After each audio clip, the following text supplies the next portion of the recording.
Welcome to the Motherhood Alliance podcast, the podcast dedicated to empowering moms and families on their health and wellness journey. I'm Brittany Suttner. And I'm Andrea Rinkus. Together, we're here to explore holistic approaches that go beyond conventional medicine. Each week, we dive into topics that matter most to you. Everything from nutrition and mental health to alternative therapies and natural living. And whether you're a new mom navigating the early stages of parenthood or a seasoned pro looking for new ways to support your family's well-being, you're in the right place. Even better, all of our guests are local small business owners who you can actually talk to and work with.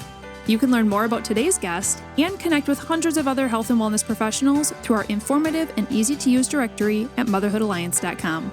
Before we get started, keep in mind that this podcast is for informational and educational purposes only and is not a substitute for personal healthcare advice. Please consult your healthcare provider before making any changes based on the podcast content. Thank you for joining us on this journey. Are you ready to help your family thrive? Let's get started. Hi, we are Britt and Drea from motherhoodalliance.com, and in this 4-episode series, we're excited to introduce you to Jennifer Philibek and Mandy Rinne, the energetic and incredibly fun founders of Empowered Minds Kids Studio based out of Appleton.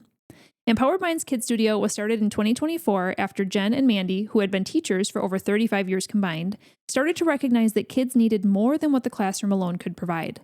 They witnessed firsthand that kids needed guidance in building resilience, confidence, and other essential life skills to truly thrive, and that realization led them to take a leap of faith, stepping outside the traditional classroom and into the world of kids' life coaching. Now, as certified kids' life coaches, they offer personalized, play-based coaching to children ages 4 to 13 with the mission to help kids navigate life's challenges with confidence, developing resilience, positive self-esteem, and a strong foundation for lifelong success. Jen and Mandy are also moms who know firsthand that parenting is really hard, and that's why they believe in walking alongside families, offering compassionate support, and just figuring it all out together. As a listener, you're going to gain so many helpful parenting nuggets, or Tic Tacs, as you hear in one of our episodes, from these two ladies. So grab a notepad and pen, and let's jump into today's conversation. Hey, welcome back to the podcast. We are super excited to welcome back Jen and Mandy from Empowered Kids. We're super excited to have you guys back here. So this episode, we're going to talk about why play is a secret ingredient of childhood. And if you guys didn't get a chance to listen to the first episode about building resilience in kids, definitely do that because that was super enlightening. It was great. But one of the things that most parents and educators focus on structure is structured learning. But from what we understand from you guys, research shows that play is really how kids truly absorb and retain life skills. So why else is play considered the secret ingredient of childhood? So I recently read something that said a child can learn a new skill through play in as few as 10 to 20 repetitions compared to the typical 400 repetitions needed through traditional learning methods. And as teachers, Jen and I have really seen the benefits of including play back in the classroom and now in coaching to help kids learn new skills. Right, whether it be like games or challenges or just adding like more of a fun, playful component to the activity. Maybe it's not like a full-on play activity, but like that playful energy to something in the classroom really just ignites their interest, their engagement, and makes them able to absorb the new information much more easily. Yeah. So you guys used to teach in public school classrooms. So what was your experience with that? Like, were you able to really incorporate a lot of play into that? Like, how much flexibility did you have? You had to be really creative. Yeah. You had to be really, really creative with your time. And you had to like really want to do it too, I would think. Right. It had to be a passion that you had, right? Like Mandy and I both had that similar kind of energy in our classroom that we really saw the value and the need for that engagement and that, excitement of the learning activities. But you have to be so intentional. Like you have your standards that you need to teach, and there's a lot of content that you need to get through. So figuring out how can you get the best bang for your buck with like this activity or this like game that you could, throw in while still meeting that standard and teaching that criteria. So it was, you had to be really resourceful and creative, I think. Mm-hmm. Very intentional. I think about it as a parent, if I value this conversation and like having play-based learning available to my child, obviously homeschooling is probably going to be the choice where you're able to control that the most. But Right. what types of schools maybe do integrate that a little bit more, and or what kinds of questions should parents be asking a school if they are currently school shopping? Right. So I think like we think about, like 3K, 4K, maybe even kindergarten still having some of those like play centers or those opportunities for play more. So really asking like when you're touring schools or you're checking things out, like, like how much of the day is structured and how much of the day has like that center opportunity for them to explore different activities or different spaces in the classroom freely.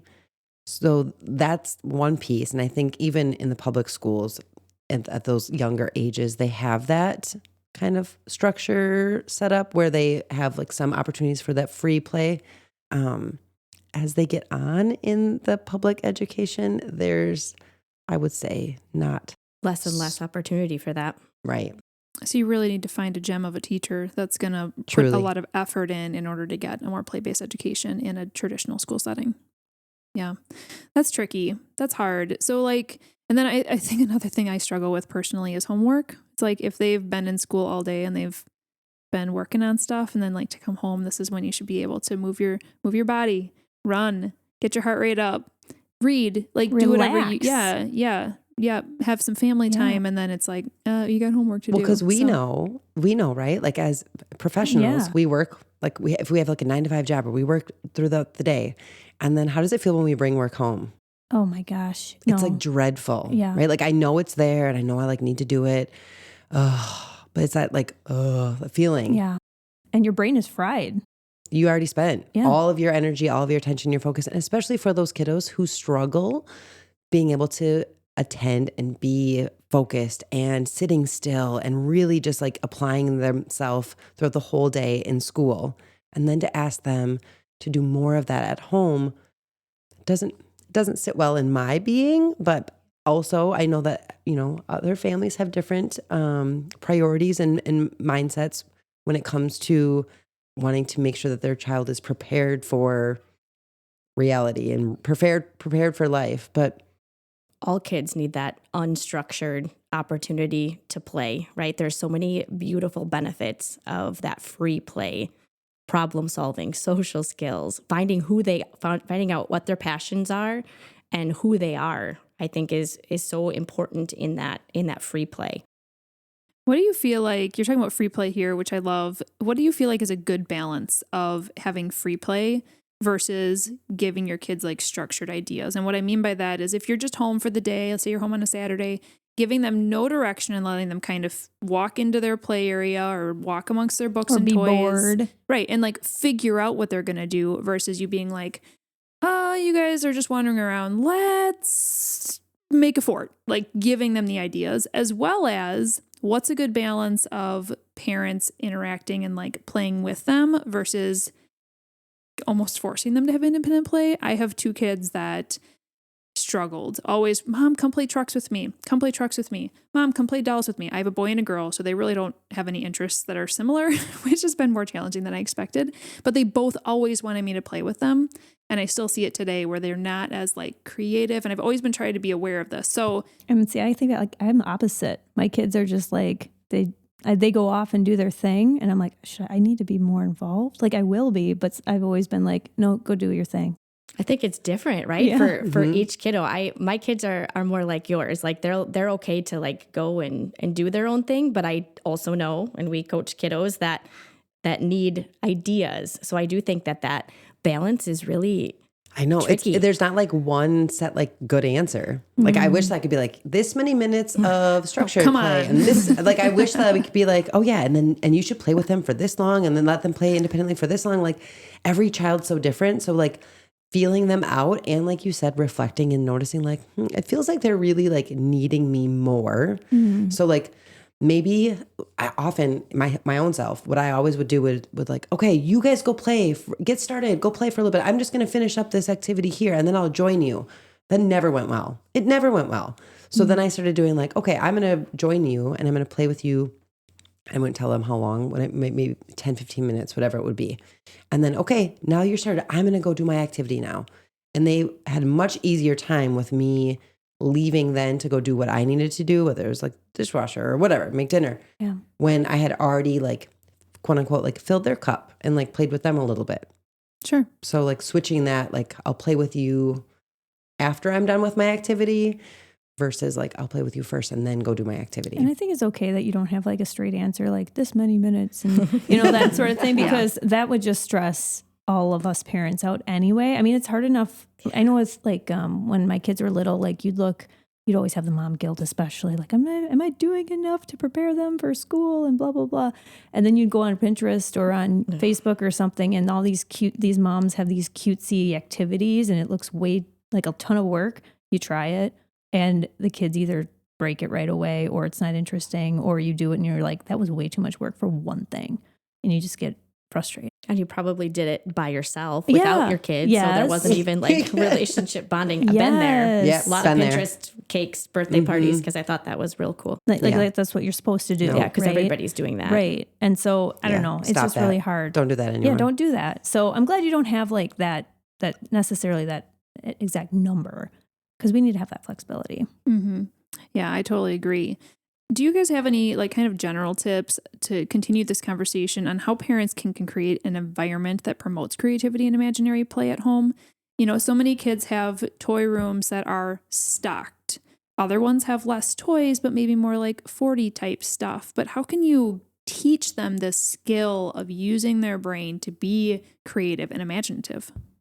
Well, so something that I just recently did in my own home actually was I noticed that, like the art supplies and the paper, the markers, all the things weren't like easily ready for them to just dig into and go at. Maybe they were up a little higher from where they could reach easily, because truly I was trying to keep them out of their reach because I didn't want them all over the house. I get that. Because then it's chaos and I didn't want to have to clean it up. There's glue sticks everywhere. And then I let go of that control. And I was like, okay, if I want them to be creative, if I want them to explore and be able to be independent, I have to put things where they can get into them at their leisure. Like when the idea sparks them and they want to write a letter, the envelopes have to be available for them. So I made like a station kind of area, a little 3-drawer organizer with all the things. And, we organized it together and we went through like, this is where these things go and this is where this goes, so that they know the homes of all of the materials and it's there for them. And what I have seen since is pure amazing. Like they just go in there when they want. They don't have to ask me for any of the materials and their creativity has just exploded. Now, is there stuff around the house? There is.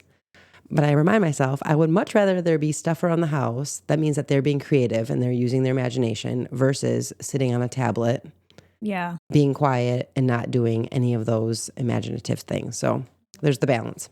Yeah, we have to let go of our control, right? As parents, as moms especially. Absolutely. The control That's thing the is number huge. one. That's hard. Yeah. To practice. And I think for me, Andrea and I have talked about this too. It's like, I just pick a couple spaces and I'm like, if I can have control of this space, that gives me like, that lessens my anxiety, right? And for me, it's the kitchen. If the kitchen can be clean, I don't care what the playroom or the craft room looks like. That doesn't have to be cleaned every day, at least in my house.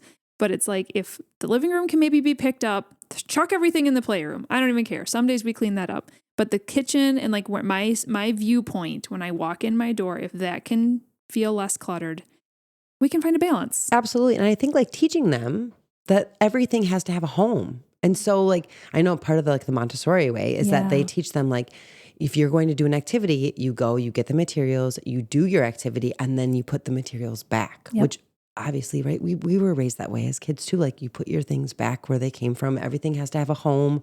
So the more that we're intentional about that organization piece, we can teach them like, yeah, absolutely. Get creative, get crafty, and then put the materials back where they belong after. So another life skill is conflict resolution. When we're talking about free play and siblings specifically, What is your recommendation on how parents should react when siblings are playing together and they start fighting? Literally every mom is turning the volume up right now. How quickly do you swoop in as a parent? How much do you let them yell at each other? How important is it to kind of be like, now we handle this with a respectful way? Like, where is the balance there?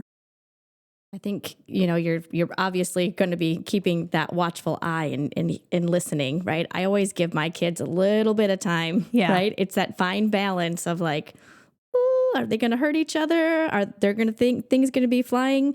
So I think it's a balance of, when do I step in, and then offering like, hey, tell me a little bit about what happened, letting both sides, right, talk it out, figure out where the conflict or the problem started, and what can we do to repair? What can we do better next time?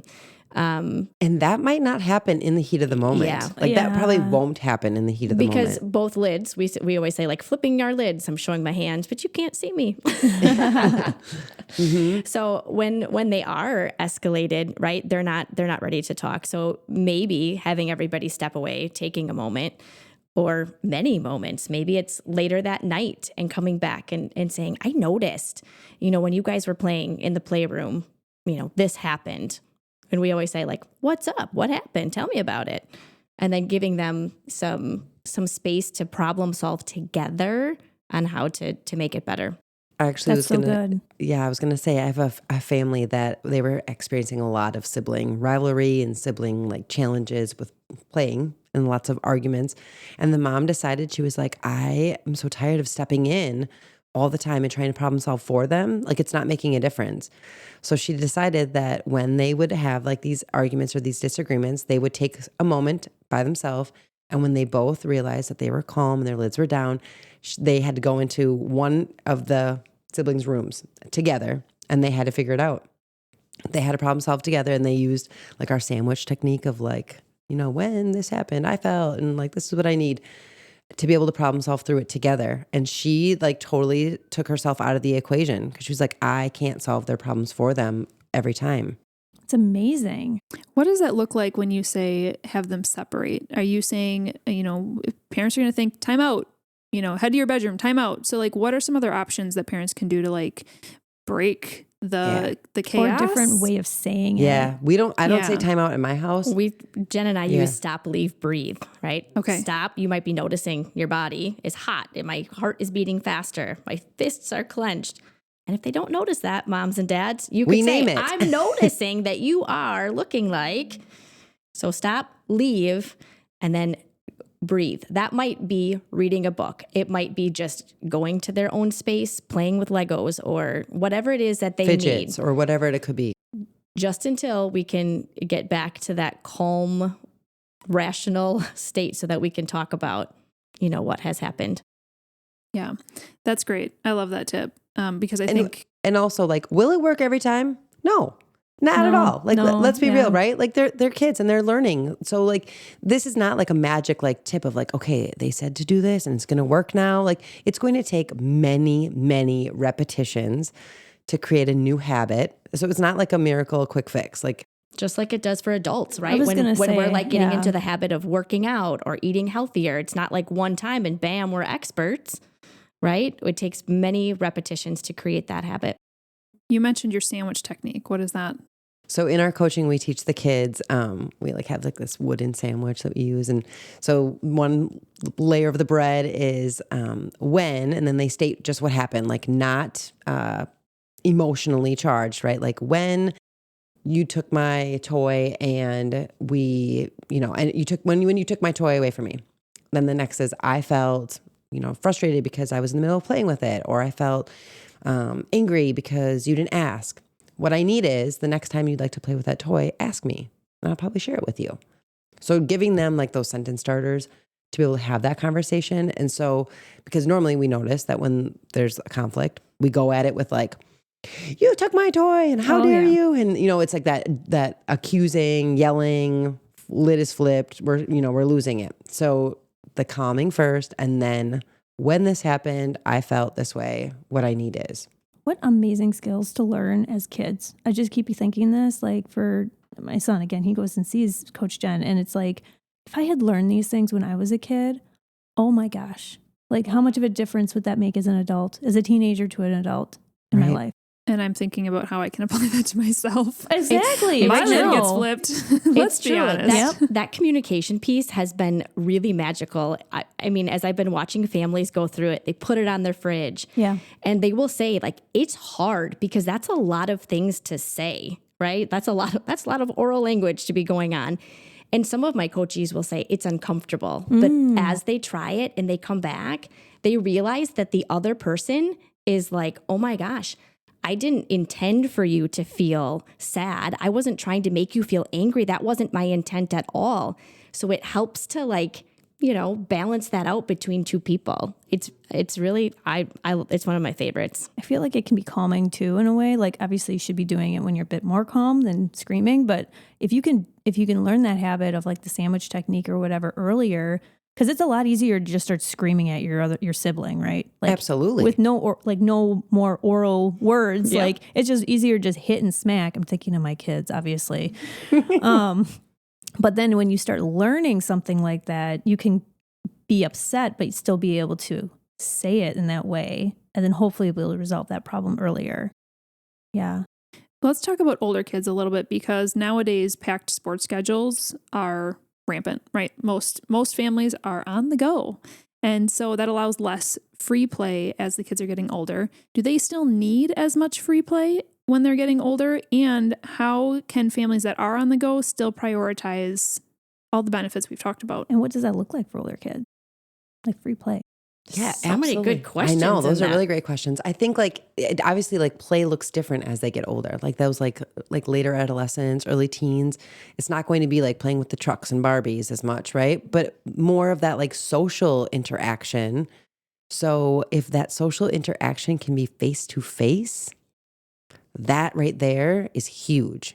Because and if it's, if it could be one-on-one or even in small groups, you're learning all those social cues and like reading body language and like, oh yeah, my friend looks like kind of like they're upset right now. How do I respond? Empathy, the conversation, communication, all of those life skills that are so essential that when we are maybe interacting with our friends through a video game that we're wearing headsets, it's different, right? We're not getting that same level of social skill development.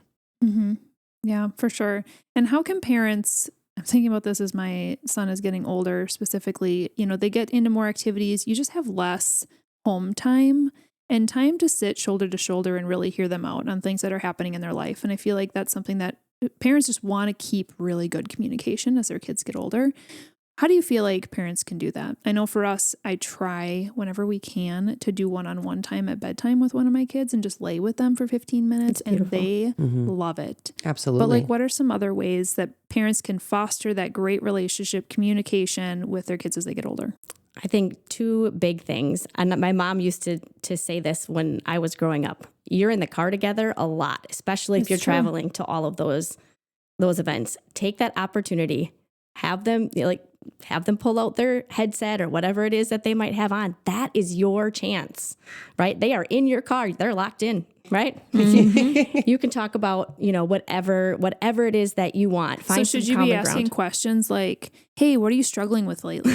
I would maybe start there. Right. But how do you, what kind of questions, what kind of conversations are happening? Yeah. So at the dinner table, Jen and I, or even in the car, or right? in the car, yeah. We play this game called High-Low Buffalo. So tell me the high point of your day. What was like the best thing?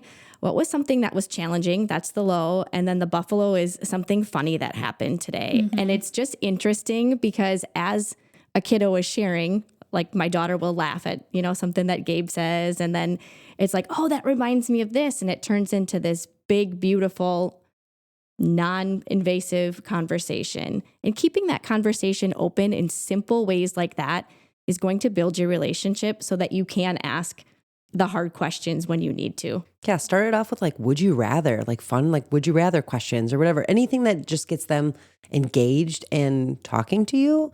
And then like just, you could gently weave in other questions along the way if it prompts itself, right? That's a really good idea. I was going to say when the would you rather, my kids love that. And because we usually go off on tangents about other things Right, too. right. But if I'm in the car is such a good idea because that we're in the car a lot. That's where I drive them to school. Right.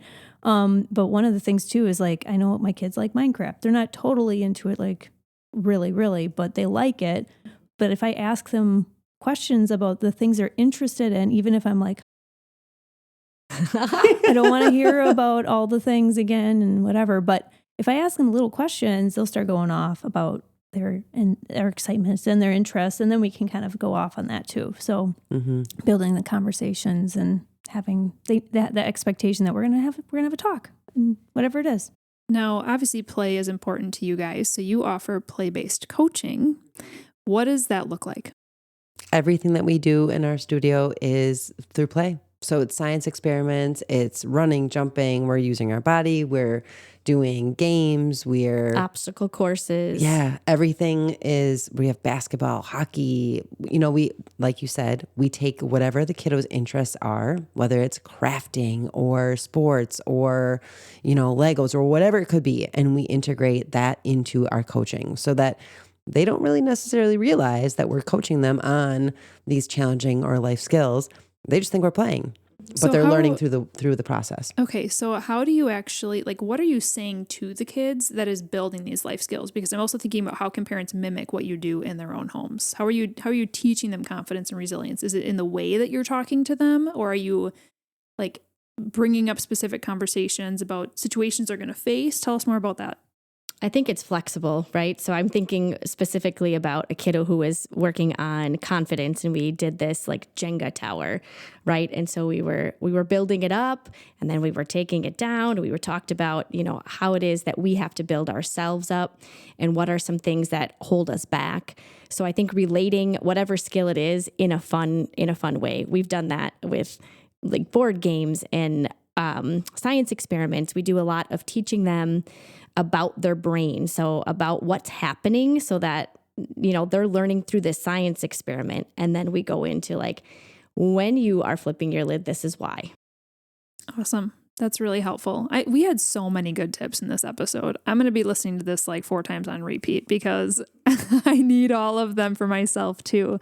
But also Mandy and I are doing these things right alongside all the families too. Yeah. And we will be the first to say do we get it right every time? Absolutely not. We're also messing it up daily, but it's that reflection and that coming back to it and trying better the next day. Being intentional, trying to do your best. Yeah. Yeah.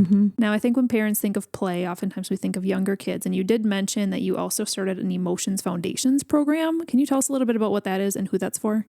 So our Emotion Foundations program is for 4 to 6-year-olds, and it goes along with the Little Spot books from Diane Elber, and it teaches kids to name that emotion, right? Name it to tame it. It teaches them then to recognize that in their own body and then ask for what they need. It is a 6-week program, and there's also a at-home component for families, so they're kind of learning alongside of the kiddo as they go through the program. Yeah, we give parents little hot tip sheets that go along with whatever the kiddo learned that week in coaching. This is the language you could use at home, and this is the approach that you could, try to do so that they're seeing it with us, but then they're also incorporating it at home. I love that you're calling it foundations because I can see this. I could have seen this helping my kids so much too when they were that age. So if anybody has little kids and they're thinking about it, definitely ask about this program because I bet it's going to be amazing. Yeah, for sure. It's the experience that we've had so far has been really, really wonderful. Yeah. Speaking of your programs, you have been very generous to offer our listeners a 10% discount on any coaching program. And if you guys did not listen to episode 1, we did dive into kind of all the coaching options that these ladies offer. They offer one-on-one, they offer group, they offer things that are for families where the parents are really, really involved. They even are offering parent-specific programs. So go ahead and learn more about those by listening to episode 1 and or visiting their website, which is, what's your website? EmpoweredMindsKidStudio.com. Perfect. Thank you, ladies. This was a really awesome episode, and we can't wait for 2 more. If you enjoyed this episode, would you consider leaving a rating or review or sharing it directly with a friend who could benefit from the information? We know that you're a busy mom or caregiver, and our goal is to make your life easier by bringing tips and tricks directly from experts into your earbuds. By sharing this episode with someone you love, you can play a critical role in helping to make their life easier as well. We appreciate your time and thank you for being a part of the Motherhood Alliance family.